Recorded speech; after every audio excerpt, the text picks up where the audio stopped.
ദേശീയപാതയിൽ വെട്ടിച്ചിറയിലെ ടോൾ ഒഴിവാക്കാൻ വലിയ വാഹനങ്ങൾ ഗ്രാമീണ റോഡുകളിലൂടെ കടന്നുപോകുന്നത് കർശനമായി തടയണമെന്നാണ് ട്രാഫിക് റെഗുലേറ്ററി കമ്മിറ്റിയുടെ ആവശ്യം. ഇതിന്റെ ഭാഗമായി പട്ടർക്കല്ല് വെട്ടിച്ചിറ റോഡിൽ സ്കൂൾ സമയങ്ങളിൽ വലിയ വാഹനങ്ങൾക്ക് നിയന്ത്രണം ഏർപ്പെടുത്തണമെന്നും സർവീസ് റോഡുകൾ ടൂ വേ സംവിധാനത്തിലായതുമായി ബന്ധപ്പെട്ട ആശങ്ക പരിഹരിക്കണമെന്നും യോഗം അധികൃതരോട് ആവശ്യപ്പെട്ടു. ടോൾ പ്ലാസയിൽ പ്രദേശവാസികൾക്കും സ്കൂൾ വാഹനങ്ങൾക്കും ഇളവ് ലഭ്യമാക്കാൻ ഇടപെടണമെന്നും യോഗം ആവശ്യപ്പെട്ടിട്ടുണ്ട്. പുത്തനത്താണി ബസ് സ്റ്റാൻഡിൽ എല്ലാ ബസ്സുകളും നിർബന്ധമായും കയറണമെന്ന് യോഗം നിർദ്ദേശിച്ചു. നിയമം ലംഘിക്കുന്നവർക്കെതിരെ കർശന നടപടിയുണ്ടാകും. ദീർഘദൂര ബസ്സുകൾക്ക് വെട്ടിച്ചിറ ടൗൺ വഴി പോകാൻ കർശന നിർദ്ദേശം നൽകാനും തീരുമാനിച്ചു. ചുങ്കം സർവീസ് റോഡിലെ യാത്രാക്ലേശങ്ങൾക്ക് ഉടൻ പരിഹാരം കാണണമെന്നും യോഗം അറിയിച്ചു. പഞ്ചായത്ത് പ്രസിഡന്റ്, മോട്ടോർ വാഹന വകുപ്പ് ഉദ്യോഗസ്ഥർ, പോലീസ് ഓഫീസർമാർ, വ്യാപാരി പ്രതിനിധികൾ, NHAI അതോറിറ്റി ഉദ്യോഗസ്ഥർ തുടങ്ങിയവർ പങ്കെടുത്തു.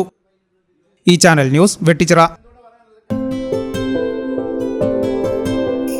15 വർഷങ്ങളായി ഈ തിളക്കം നമ്മെ ഭ്രമിപ്പിക്കുന്നു. 15 വർഷങ്ങളായി ഈ വ്യത്യസ്തത നമുക്ക് ആത്മവിശ്വാസം നൽകുന്നു. 15 വർഷങ്ങളായി നമ്മുടെ ആഘോഷങ്ങളിൽ ഈ പാരമ്പര്യവും പങ്കാളികളാണ്. ഒരു ദേശത്തിന്റെ ആഭരണ സംസ്കാരം രൂപപ്പെടുത്തിയവർ. ഞങ്ങളെപ്പറ്റി നിങ്ങൾക്കല്ലേ കൂടുതൽ അറിയുന്നത്? പരിശുദ്ധിയുടെ സുവർണ പാരമ്പര്യം.